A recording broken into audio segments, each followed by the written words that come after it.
Yes guys, welcome back to another episode of the MONOPOSTO track guide series, and today we have Monaco, highly requested, highly anticipated, the hardest track to master.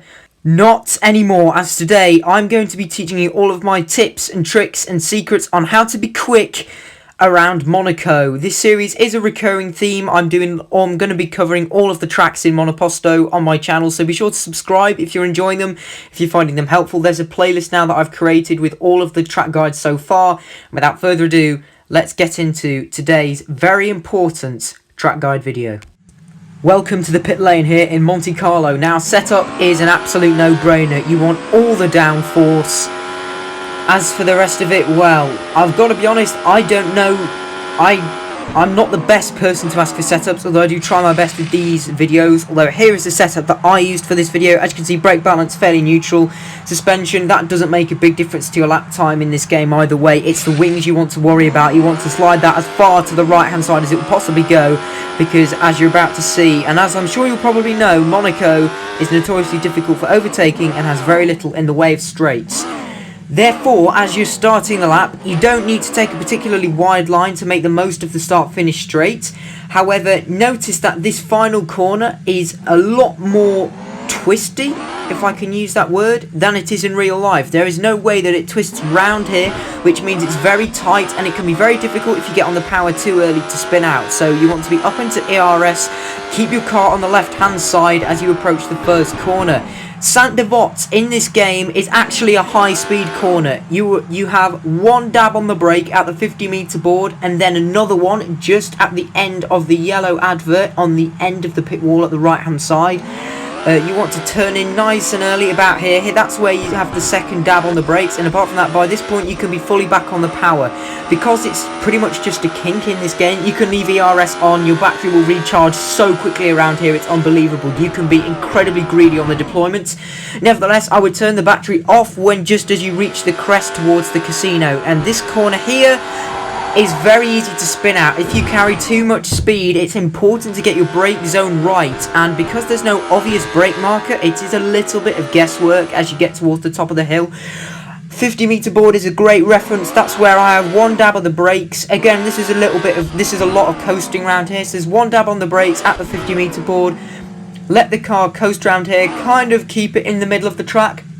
Another dab on the brakes just as the black advert on the left-hand side ends there. Coast around here. This curb on the left-hand side, when that gets there, you have another brake application. And then as you head through, I think it's turn 5, past the casino, heading down towards Mirabeau, at this point you can be back on the power and into ERS. So as I say, the previous sequence around the casino is a lot of guesswork.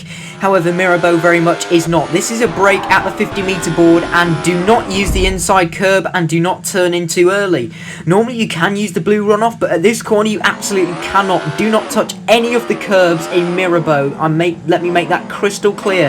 That's the trajectory you want to take as we head towards the Fairmont hairpin. There is a significant bump in the track as you head down towards the hairpin itself, which makes braking even more difficult and making it even easier to go offline.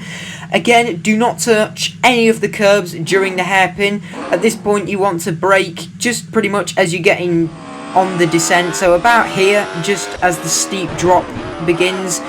And again, don't touch any of the curbs in the hairpin. It's so important that you brake on the descent there, and you just let the car completely roll through here with a couple of stabs on the throttle as you're getting towards the second half of the corner, just before you're going to straight up. As you can see, this is the point where you want to start putting the throttle on again. You're virtually out of the corner at this point. The car's not going to spin out, but again, initially it's just tiny little stabs on the throttle.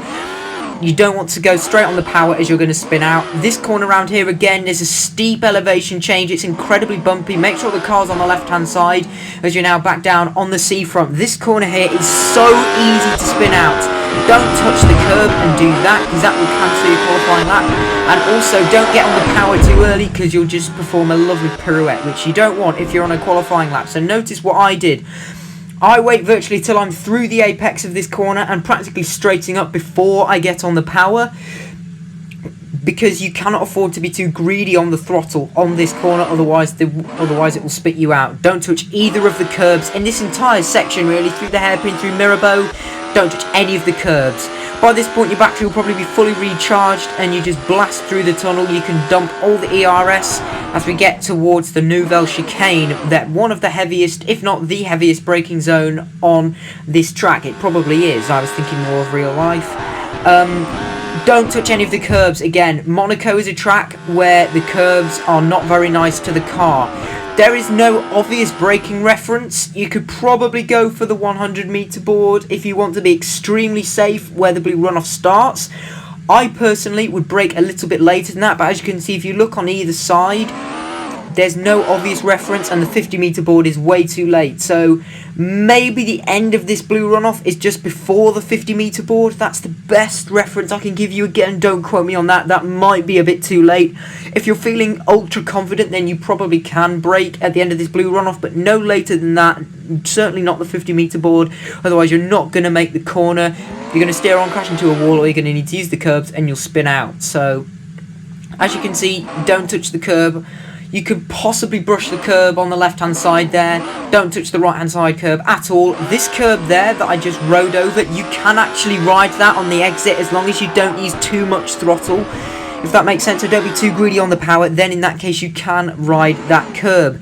To back, again, that's just one stab on the brakes at the 50 meter board, or even a little bit later than that. That's not a particularly difficult corner. Keep the car right on the right-hand side as you head through the swimming pool chicane.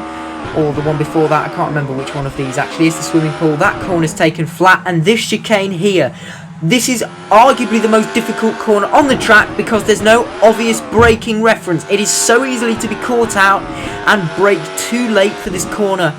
So to be honest, once you get about halfway along this mini straight, I would just brake. To be honest, you want to make sure you kill the speed off nice and early because you will get a better exit rather than throwing the car in and being too reckless and aggressive.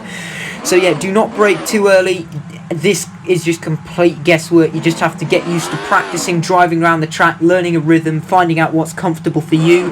That's the only thing I can recommend. You could I wouldn't advise it, but you probably could use that curb on the inside. However, use that, all of that blue runoff on the exit, use that as much as you like. You can ride over that curb. As we've now arrived at Rascasse. Again, it's very easy to spin the car here. So what you need to do is, there's a lot of coasting through these corners and you need to make sure you kill the speed off earlier. That's one of the key principles of mastering Monaco on Monoposto. So as you can see, you just want to be careful as you're heading through these corners. We've now got to the final corner, and again you can see we've seen already how sharp the elevation changes, so only wait till this point before you're properly getting on the power. Be as close to the pit entry as you can, DRS open, ERS down the pit straight, keeping the car on the left hand side. That's pretty much a lap of Monaco. That's all you need to know. For Rascasse, the braking point is just at the DRS marker here. I don't know if I did mention that. Very latest at that yellow crane on the left hand side, and again you want to be very careful with your throttle inputs. Don't be too greedy on the power. That's all I have to say for Monaco. Hope you enjoyed it. If you found it useful, please be sure to subscribe, and I'll see you all next time.